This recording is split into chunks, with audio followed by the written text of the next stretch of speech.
السلام علیکم ملګرو، جوړ یاست؟ په خیر یاست؟ کړی یاست بیتونه ښه دي؟ شپې ورځې په خیر دي؟ یاره یو ضروري خبرونه سره شیر کوله ده. د خانوزیو د دیلسوري کوم روډ چې دی، دلته یو سپین ډوډۍ ګرځي، څلور کسان کې کښېني د ډرایوره سره. دې ډرایور چې دی بریتونه او ږیره یې خریلي دي، او دا مخکې کس چې کوم ورسره ناست دی دا په 1 نمبر باندې ږیره وهي، سر وخته دی، ډنګری ځوان دی. او شاید چې کوم 2 کسان ناست دي، یو پنجابی دی یو پښتون دی، د دغو سره یو تور بیګ وي.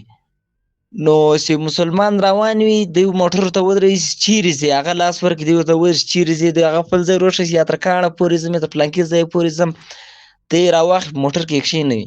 بیا په ګپ اخته کي، ورته چیرې ځې، چې ښکار کوې، دوی ورته وایي ودرې ستا دروازه خلاصه ده. بیا دوی دروازه خلاصه کي، برته یې رابنده کي، بیا ورته وایي ته شیشه وکړه زه ناړې توکمه نسوار توکمه. هغه چې دغه چم کوي دغه ټیم کې دی جیب ځینې وایي بس دا موبایل راوکاږي، وایي غوږ ته یې ونیسېږي. نو زما اکا یې نن خپله ورسره ولو چې ده ځای پیسې کښلې ولې، نو ډېرې پیسې یې ځینې اخیستې ولې. نو بیا زما اکا ماته وویل چې دا میسج وچلوه چې ورور درکړم، بل څوک نه وښکوي نه بل دغه نه شي. نو سر په خلاص بیا دلته یو څو کسان نور هم وویل چې ورور دغه رقم موږ هم موټر کې چا وویل زه یې راواخلم درکړم پیسې راځه وکښلې. نو دغه یو پیغام سره شیر کړه په ګروپ کې چې وروره بل مسلمان سره بیا دا رقم پاټ نه شي، نه د لوکل موټرانو کې ولاړ شي، په بسانو کې ولاړ شي، په ویګنانو کې ولاړ شي، په دا رقم موټرانو کې مه کښېنئ چې ورور جان سبا بل وختي تاسو مشکل نه شي جوړ.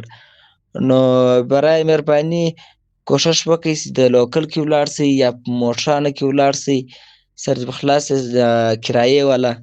نو شپې ځنه یاست نه مه ورسره خېژئ، نو سبا داسې نه چې بل مشکل درته جوړ شي. مسلمانۍ خاتم دی وایي سره شیر کوي چې دا واقعا موږ د اکا سره څه یې وله، پیسې یې ځینې کښلې ولې. نو ده یې برته شیوه کړی و چې موږ زوی څوک راخو. نو دا یو وایي سره شیر کړه په دا ګروپ کې چې بل مسلمان هم عبرت ځینې واخلي او د چا سره داسې نه کښېني چې هغه څوک نه پېژني. نو برای مهرباني دا وایي سره شیر کړه. کور ودان.